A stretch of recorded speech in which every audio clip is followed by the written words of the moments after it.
again, students, and welcome back to Miss Bullock's Flipped Classroom. Today we're going to discuss plot and theme development. Plot is, in fact, the events that happen in the story, so without a plot, there would be no story. And without a story, there would be no theme. So obviously, plot is very important to storytelling and theme development.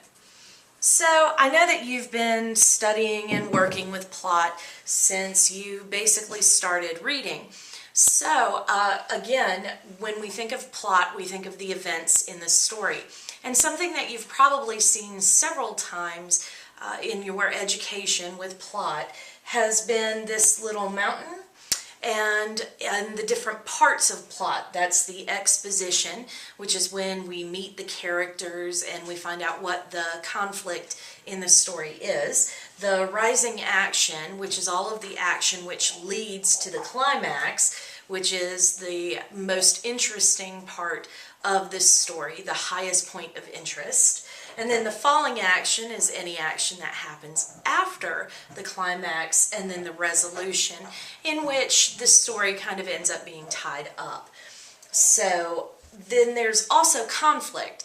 Conflict is the problem or problems that drive this story. Without a conflict, there is no story.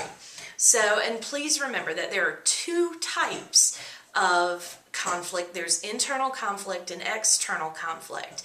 And you'll remember that internal conflict is conflict that takes place within a character's mind. So this might be some kind of emotional conflict. This might be some kind of conflict where a character knows that he or she should do something but really wants to do something else, that kind of thing. Then there's external conflict, and of course that external conflict is conflict that takes place outside of the character. This would be a protagonist and an antagonist and their dislike for each other. This might be a protagonist battling weather elements, a protagonist battling a government, these kinds of things. So, one of the things that we want to look for when we look for plot and conflict and how they develop the theme, we want to look for specific things in the text. If there are flashbacks, those flashbacks have been placed there by the author purposely. He or she stopped the forward movement of the plot in order to flash back to a memory that is in some way going to be important to the story and the development of the theme.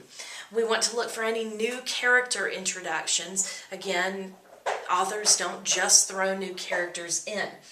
Anytime that an older or wiser character gives our protagonist any kind of advice, then that is definitely something to look at, because that's probably well tied in with the theme.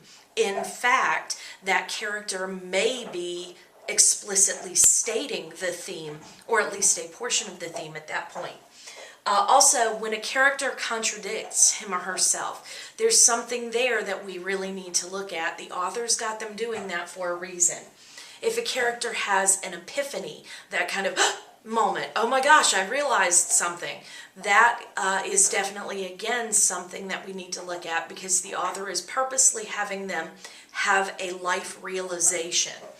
And then if a new problem or a new conflict is introduced, again, that's there for a reason. So we really need to pay special attention to those things. They will help us figure out the theme, and those are the things that are helping the theme develop as the plot moves forward.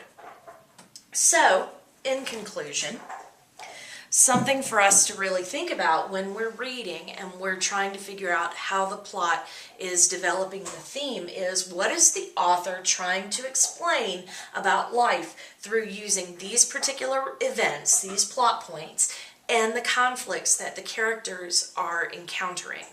So, big, special, remember, pay big attention to if there are conflicts between a government and society with a character. That's usually a big one. And then also, again, pay special attention to those flashbacks. All right, well, thank you for watching, and we'll see you in class again soon.